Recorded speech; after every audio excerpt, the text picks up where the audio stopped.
Now when it comes to the Kaaba, the main point that we try to communicate is the following. In Islam or in the Quran, God teaches that if all mankind and if all the jinn combine to sin and move away from God, then God doesn't lose one atom's worth of his kingdom. And if mankind and jinn combined to dedicate every second of their life to prayer and to worship of the one God, then God's kingdom doesn't gain one atom's worth as well. What does this philosophy teach you? It teaches you that God is not in need of you, or your practices, or your worships, or your prayers. You are in need of these practices and these worships. You are in need of God and not the other way around. If you can understand that philosophy, then you can appreciate prayers and what they are meant to do, which is basically enlighten you. So when dealing, for example, with the Kaaba, Muslims are required to go and perform Hajj one time in their life, and it's one of the 5 pillars of Islam. Growing up, most Muslims accept this, and most of them do it without questioning, and this is the essence of belief, and this is great. But at the same time, this doesn't mean that if you question or research, you're going to come back with negative or bad answers. The opposite is actually true. So when we started researching into the esoteric agendas and we started researching the elite, we found out how much certain type of practices and rituals can affect your lives. So when we went and placed this on Islam, we developed an even deeper respect for this religion and a far deeper respect for God and the creator of us. So when you go to the Kaaba and you circle around it 7 times, the essence of this worship is not that you are worshiping a stone, or that you are worshiping a house, or that you are worshiping a Kaaba. The Kaaba is merely the focal point or the centerpiece that all Muslims have to unite and focus their energy and prayers towards in a practice that is actually worshiping God.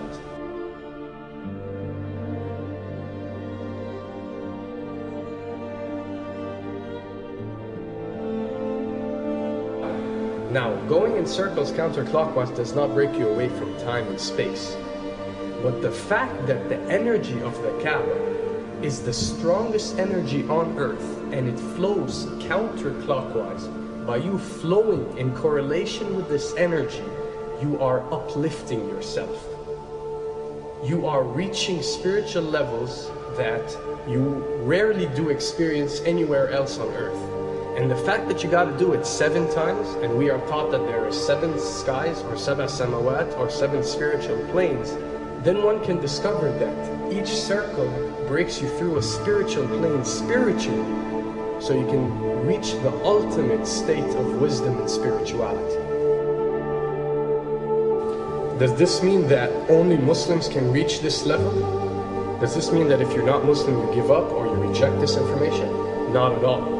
In essence, any one of you, regardless of what your faith is, if you are dedicating your worship and your journey to the one and only Creator and not anything created, then you are on a righteous path.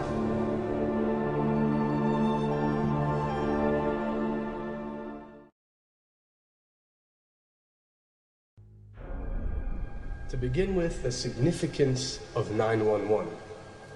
What you have to understand, and what we are trying to explain, is that when dealing with extra dimensions, or when dealing with beings from extra dimensions like jinn, for example, or when dealing with the Illuminati, or the elite, or people that follow a certain type of esoteric agendas, although me and you communicate through words and letters, they have chosen a different type of language. And this is a cross-boundary type of language. This is a language that goes across the boundaries, understood by all. And this is the language of numbers and shapes. And this is why whenever you do research about these groups, you'll find out that they practice something called sacred numerology and sacred geometry. What does this mean? It means that each number is given a meaning. Each shape is given a meaning. A meaning is communicated whenever a shape is presented or a number is presented by these specific groups. I'm not talking about random people or random groups. We're talking about specific groups that follow this type of agenda.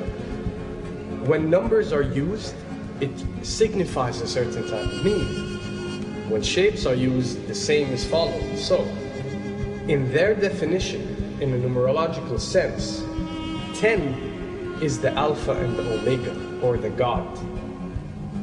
11 is a step above God.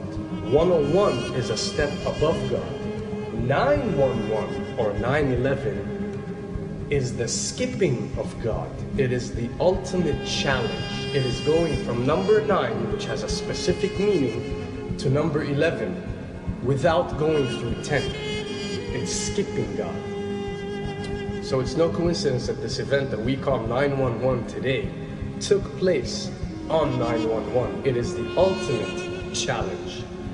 So now that we understood what 911 means, what other practice do we do that deals with 911? Calling a number whenever you are in an emergency. Now, creating an institution that helps people whenever they are in need of help and whenever they are experiencing an emergency is fine. There's nothing against it. There's no religion, there's no logical person on earth that will tell you this is wrong. But when you understand how sinister these elite are and the way they work on a level that's way beyond what you think. So the fact that when you're experiencing an emergency or when you are in need of help, you have to pick up a phone and dial 911, which is the ultimate numerological definition of skipping God, then you'll understand how these people work.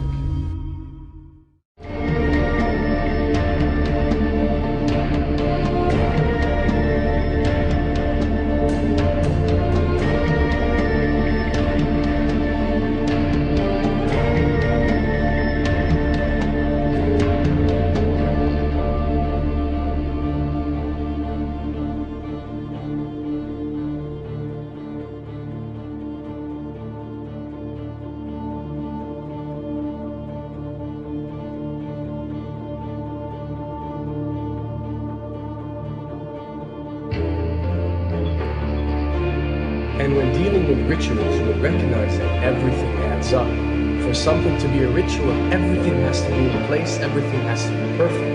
And my advice is, if you want to recognize that something is satanic, it has to add up in all sense. The numbers have to add up, the shapes have to add up, the event has to add up, it has to have one general meaning. The pieces of the puzzle fit perfectly.